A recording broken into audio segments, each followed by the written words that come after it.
चीज को कहां से हटा के कहां लगाना है, ये कोई नहीं समझ रहा है। सूरत फंसी संसार में, तासे पर गई दूर, सूरत बांधे स्थिर करो, आठों पहर हुजूर। इसी में भेद छुपा हुआ है सारा। अगर आप अपनी सूरत को जानते हो कि मेरी सूरत क्या है और इस वक्त वो कहां है, तो समझ लो कि अब आपका रास्ता क्लियर हो सकता है। लेकिन आपको यही नहीं पता कि सूरत होती क्या है और कहां लगा रखी है मैंने, अभी कहां है, जब सो जाता हूं तब कहां जाती है, जब और गहरी नींद में चला जाता हूं तब कहां होती है, जब मैं कोई भक्ति करता हूं तब कहां होती है, जब मैं कोई हठियो करता हूं तब कहां होती है। अगर ये चीज आपको पता है तब तो समझो आपको आगे का ज्ञान मिल सकता है। लेकिन आपको यही नहीं पता कि सूरत होती क्या है, तो आपको कुछ पता नहीं, सब जीवन बर्बाद हो जाएगा। सारा खेल सूरत का है। इस बॉडी को चला कौन रहा है? सूरत चला रही है। आत्मा तो सबके पास है। कोई कहे मैं आत्मा की वजह से जीवित हूं, तो फिर मर कैसे जाता है? आत्मा तो सदा साथ है, मर कैसे गया? सूरत साथ छोड़ जाती है उसका। इस सूरत की वजह से आप चल रहे हो। अभी यहां बैठे, लेकिन ध्यान में क्या है? अरे भैंस का दूध निकालना है यार। तो सूरत कहां है? अभी भैंस के पास पहुंच गई वो, तुम यहीं बैठे रह गए। टीचर कहता है ना बच्चे को, सूरत कितने तेरी, क्या पढ़ाया मैं 10? फिर बच्चा कहता है गुरुजी मैंने एक बार और दस, मैं कुछ सोच रहा सी। यानी जहां तुम सोच रहे हो सूरत वहां चली गई तुम्हारी। इसी प्रकार ये पूरे ब्रह्मांड में घूम रही है। सूरत फंसी संसार में, तासे पर गई दूर, सूरत बांध स्थिर करो। कहां करो? कहां करें स्थिर? पत्थरों में, नदियों में, नालों में, मंदिरों में, मस्जिदों में, गुरुद्वारों में, फोटो में। फोटो में स्थिर कर ली तो छिपकली बन के रहना पड़ेगा फोटो के पीछे। पुरानी फोटो हिलाओ, क्या निकलता बीच में से? छिपकलियां भागती हैं 2 4 5 इधर से उधर से। वहां पे भी स्थिर नहीं करना है। सूरत कहां स्थिर होनी चाहिए? सूरत शब्द गुरु में स्थित होनी चाहिए। शब्द गुरु कह लो, तुम्हारा निज स्वरूप कह लो, मेरा आत्म स्वरूप कह लो, उसमें स्थिर होनी चाहिए। जब आत्म स्वरूप में स्थिर हो गई, अब वो अचल हो जाएगी। अब उसको ठिकाना मिल गया। यानी पहले वो चक्की में पिस रही थी, चक्की में कोई जगह है जहां बच जाए? चल रही है ना चक्की, कोई जगह है जहां बच जाए? दाना कहां है? बस उस कील को ही ढूंढना है। वो कील ही एकमात्र जगह है जहां तुम पहुंच गए तो युगों युगों तक चक्की चलती रहे, लेकिन तुम बचे रहोगे। कारण क्या है कील का कि वो बचा लेगा? क्या कारण है कील का? क्योंकि वो अचल है। चक्की चलती है, कील नहीं चलती। हे अर्जुन, आत्मा अचल है। अचल को डिफाइन नहीं कर पाया कोई आज तक। अब कोई कहे मैं तो चल रहा हूं तो मेरी आत्मा भी चल रही होगी। नहीं चल रही है। मैं पूरी दुनिया में चलाऊं, मेरी आत्मा नहीं चल रही है। जैसे घड़ी की सुइयां एक बार छोड़ो 1000 बार घूम लें, तो क्या कील भी उसके साथ घूम रही है? जिस कील में वो तीनों सुइयां अटैच हैं वो अचल है, और घड़ी की सुइयां घूमी जा रही हैं, घूमी जा रही, घूमी जा रही हैं। इसी प्रकार हम सब काया रूप में घूमी जा रहे हैं, घूमी जा रहे हैं, भटकी जा रहे हैं, लेकिन हमारा आत्मदेव अचल है। इसीलिए गुरु ग्रंथ साहब में बोला गया है कि अगर कोई पूजनीय है तो केवल एक ही वस्तु पूजनीय है, आत्मदेव पूजिए गुरु के सहज सुभाए। अगर तुम पूजा करना चाहते हो तो केवल एक ही वस्तु है जो पूजनीय है, जिसका कभी जन्म और मरण नहीं होता। बोला ना 10वीं पातशाही ने, आदि अंत एको अवतारा, सोई गुरु समझो हमारा। तो आदि और अंत में एक ही अवतार है, वो वही मेरा गुरु है। तो बाकी कौन है? पहली पातशाही से 9वीं पातशाही, वो कौन है फिर? अगर हमारा एक ही गुरु है जो आदि अंत एको अवतारा, तो पहली पातशाही से 9वीं पातशाही तक वो लोग कौन है? कौन है वो लोग? संत हैं।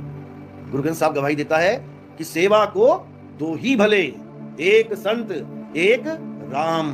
राम है दाता मुक्ति का और संत जपावे नाम। जो आदि अंत एको अवतारा वो है राम, और उस राम का जो तुम्हें भेद बता रहा है वो है संत। साधु कह लो, संत कह लो, उसी के लिए बोला है प्रभु कृपाल कृपा करे, नाम नानक साधु संग मिले।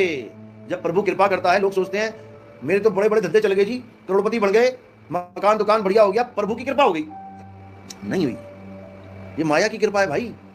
ये माया की कृपा, 1 मंजिल से 10 मंजिल बन गया, माया ने कृपा की है। अगर ये प्रभु की कृपा होती तो रविदास जी का भी बन जाता। रविदास जी से ज्यादा तो प्रभु को नहीं जान पाया ना कोई बिजनेसमैन। तो बिजनेसमैन तो 1 तल्ले से 10 तल्ले बना लिए, और रविदास जी रह गए एक झोपड़ी में। तो फिर तो प्रभु की कृपा रविदास जी पे कम हुई, कबीर साहब पे कम हुई, सब संतों पे कम हुई, बिजनेसमैन पे ज्यादा हो गई। बिल्कुल गलत है। ये कृपा है माया की। हमने ये डिजाइन बना लिया अपने दिमाग में कि अगर मेरे घर में सब ठीक चल रहा है, मेरा धंधा बढ़िया चल रहा है, दुकान मकान सब बढ़िया चल रहा है, तो प्रभु दयाल हुआ पड़ा है। बिल्कुल गलत है। प्रभु दयाल हुए का मतलब है प्रभु कृपाल कृपा करे, नाम नानक साधु संग मिले। जब तुम्हें कोई संत मिले, साधु मिले, और तुम्हें नाम की महिमा समझा दे, अब समझो कि प्रभु कृपाल दया कर गया हम पे, क्योंकि अब हमें वो कैदी से, इस कैद से छुड़वा देगा। अब हमें वो कैदी नहीं रहने देगा।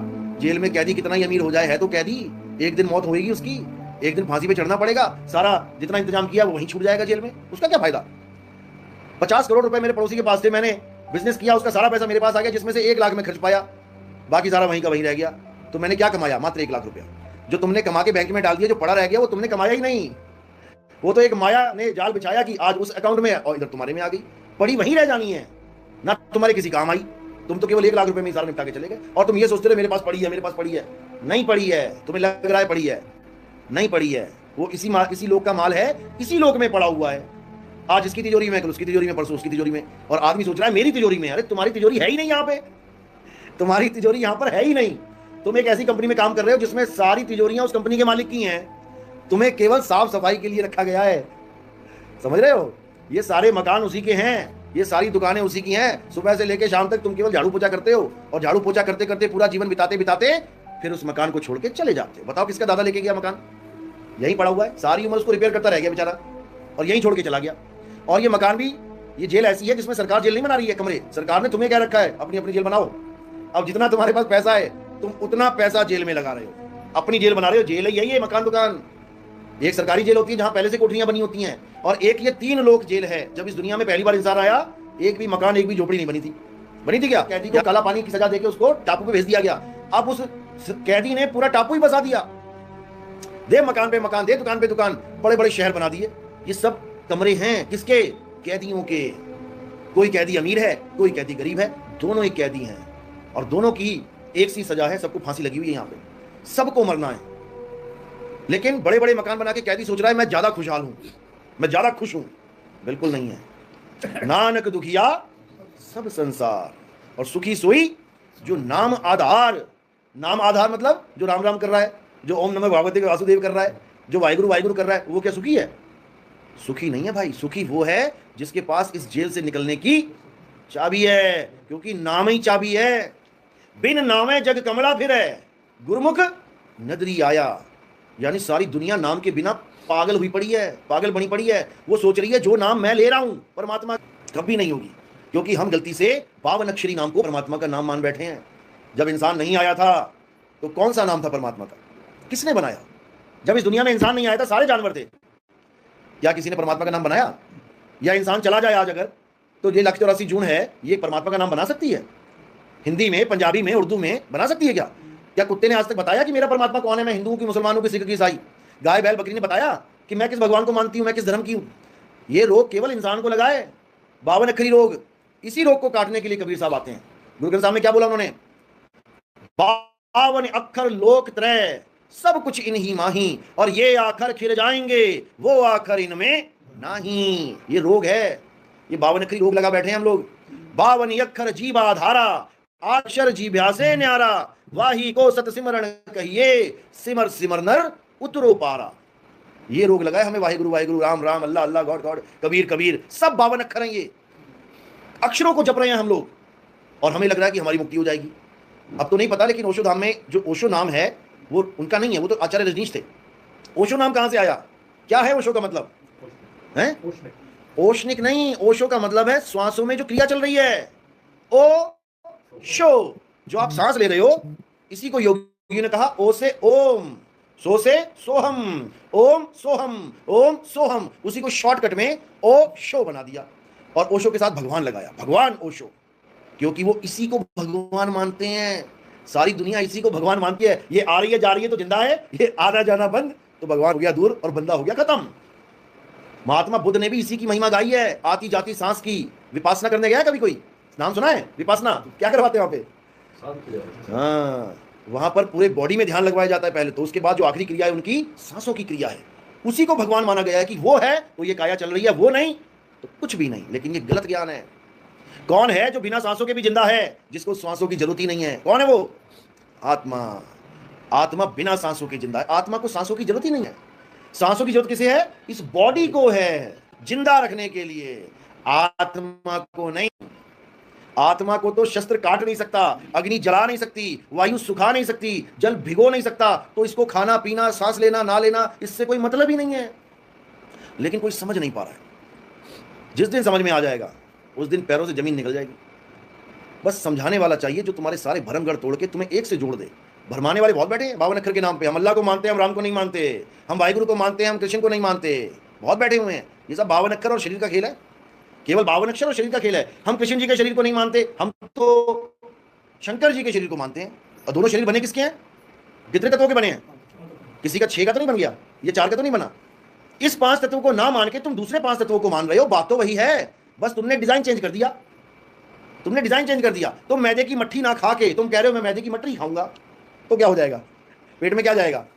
मैदा। बस यही झगड़ा है। जिस दिन हमने 52 अक्षरों को और 5 तत्वों को समझ लिया, उस दिन झगड़ा खत्म हो जाएगा। ये जितने कमरे में बैठे हैं सबकी शक्लें अलग अलग हैं। शक्लें अलग है तो नाम अलग रख दिए, लेकिन जब तात्विक रूप से इनको देखोगे तो कौन कौन बैठा है यहाँ पे? कौन बैठा है? सब एक ही हैं। हवा, पानी, अग्नि, आकाश, ये जल सारा बैठा हुआ है। ये 5 तत्वों के शरीर बैठे हुए हैं, सब एक ही हैं। केवल शक्ल का डिजाइन बदल दिया। ये मेरा पापा है, ये मेरी मम्मी है, ये मेरा चाचा है, और तत्व रूप में वो 5 तत्व है। तुम पापा 5 तत्वों को मान बैठे हो। ये हवा, पानी, आग, धरती, आकाश मेरा पापा है, तो बाहर वाला क्या है फिर? बाहर भी तो धरती, हवा, आकाश है। वही गूंद के ये एक डिजाइन बना दिए, तो ये तुम्हारा पापा हो गया और वो तुम्हारा पापा नहीं है। यही माया का खेल है भाई। मैं तो ओशो को मानता हूं। ओशो क्या है? 5 तत्व है। मैं ओशो को नहीं मानता, मैं तो राधा स्वामी को मानता हूं। वो क्या है? वो भी 5 तत्व है। तू 5 तत्वों को छोड़ के 5 तत्वों में फंस गया। ज्ञान है। मैं राधा स्वामी को मानता हूं, इसका मतलब ये नहीं कि मैं 5 तत्व को मानता हूं, मैं उनके ज्ञान को मानता हूं। मैं कबीर साहब को मानता हूं, तो इसका मतलब ये नहीं मैं उनकी देही को मानता हूं, मैं उनके ज्ञान को मानता हूं। मैं नानक साहब को मानता हूं, इसका मतलब ये नहीं कि मैं उनके शरीर को मानता हूं, मैं उनके ज्ञान को मानता हूं। और असल में ज्ञान ही गुरु है। वाणी गुरु। वाणी का मतलब ये नहीं जो लेख तुम्हें दिख रहा है, वाणी का मतलब है जो ज्ञान उसमें से मिल रहा है।